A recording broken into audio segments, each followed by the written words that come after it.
In this race, I was desperate for a good result. Coming off the back of a few stinkers, I really wanted a top 10 finish. But what I didn't realise was that to try and secure this, it was going to require quite an unusual attack right at the end of the race. Let's get into it. Our course for today was stage 3 of the PA Racing series, nemesis Grit. And this course has two main features. The first is a kind of long, steady climb that we'll need to go up not once, not twice, but 3 times. Perfect for someone with climbing as a weakness. The other main feature of this course is the surface makeup. It's pretty much a 50-50 split between gravel and road. And what this means is that bike selection is paramount. Now, as you'd expect, I approached this with the full weight of my tactical genius. So the big decision has been whether to go on a gravel bike or a road bike. In the game, I don't have a gravel bike, so the decision was kind of made for me. Aside from the virtual considerations, we also had some real-world concern. My one concern for today is that it's an uncharacteristically warm day here in Glasgow, which means it's going to be a sweat fest. My relatively small fan is valiantly trying to keep me cool, so hopefully that doesn't hold us back too much. Before we get into the race itself, can I kindly ask you to wallop the subscribe button down below? That's it. That's my not so subtle plug over. Let's get into the sort of strategy that I was going to use for this race and the race start. The plan, as ever, stay in touch with the front, try and get to the line in a good position, sprint for the finish. That's basically the plan for every race. Disappointing couple of races, I would say, we've had recently. If you've been following the channel, you'll know what I'm talking about. So, hoping for a better result here today. I would be absolutely thrilled with top 10. I don't know whether that's in reach or not, but that's what we're going for. And we're off. Let's just try and stay connected at the front here.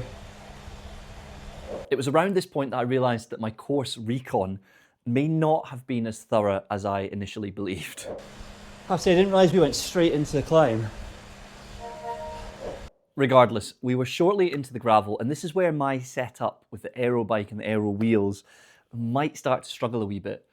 However, the first climb went off relatively well. I managed to stay connected to the front, and I noticed there was a split further back, and I think we lost some riders on this first climb. After descending and rejoining the road, you could really see the advantage that the road bike has, because I basically catapulted straight through the group and went right up to the front completely by accident. Let's just try and get the heart rate back under control here.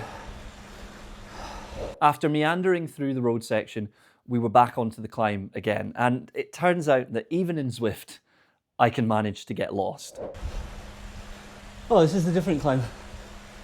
Oh, this is the climb from the start. Okay. Yes, Patrick, it's a circuit, which means it is the same climb again. Anyway, this time up the climb was where we really had to start fighting.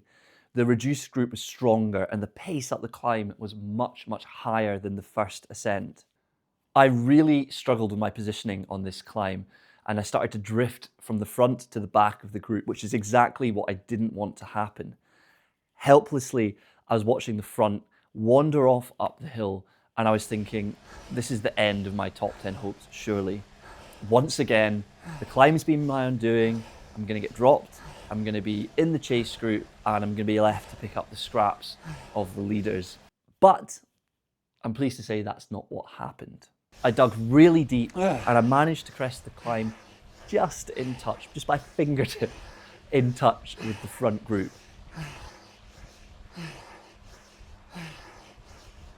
However, in the dusty descent down the other side of the climb, the leaders launched a sneak attack and got a gap.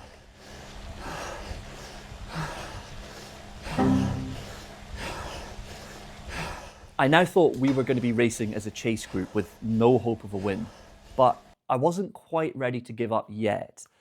I waited for someone else to try and close the gap, but when nobody did, I decided to unload what I had myself and try and wrench this race back into grasp. Now, I'm not going to lie, this pull felt like it went on forever. But slowly, the front group came back to us. This was Definitely not what I needed immediately after the climb, but as it turned out, this effort was crucial to my finishing result. Mercifully, as my heart, lungs, and legs were all on fire, the slipstream indicator came up and we made it back across to the front group. The problem now, though, was that I was really vulnerable. If the pace picked up again, or if anyone launched an attack off the front, I wouldn't be able to follow them at this point. I needed to recover. Luckily, however, everyone seemed to be pretty gassed, so we continued on at a fairly polite pace. Oh my God. Sorry for the lack of commentary there. I couldn't speak. I really didn't want to let them get up the road. I think, unsurprisingly, everyone had the final climb in their minds, and we all knew that this was going to be critical. I don't know how much I'm going to have left for that last climb. I spent a lot of energy there catching back up. As we got onto the climb for the third and final time, I had just one thought in my mind: hold on. By this stage in the race, fatigue had really started to build, and I wasn't sure how much I had left in the tank. This ended up being a pretty much maximal effort, and I was pretty pleased with how I performed.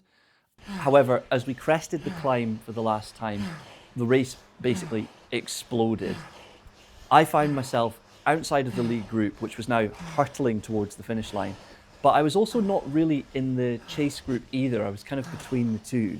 The way I saw it, I had two options: ease off, wait for a chasing group to form, and then try and out-sprint those riders at the finish line for whatever places remained left over from the leaders.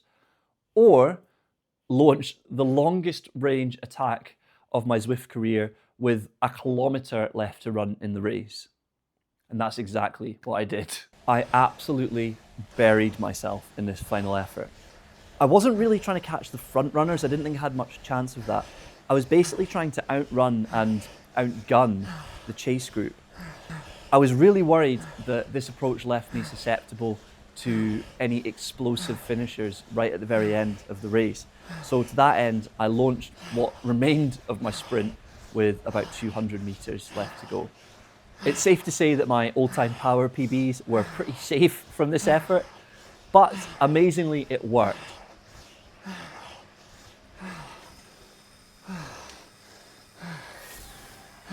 I got across the line and I managed to take home P6. It's not a podium, it's not a win, but it is a top 10 finish, and I was really chuffed with that. I would love to now cut to some reaction of me pumping the air and getting really excited about this good result, but, well... One eternity later.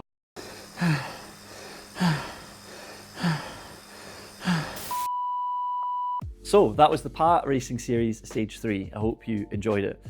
On this channel, we cover not just Zwift racing, but also running, cycling in the real world, events, training, all sorts of things. If that sounds good, I'd love to have you along for the ride. You know where the subscribe button is. I'll catch you in the next one.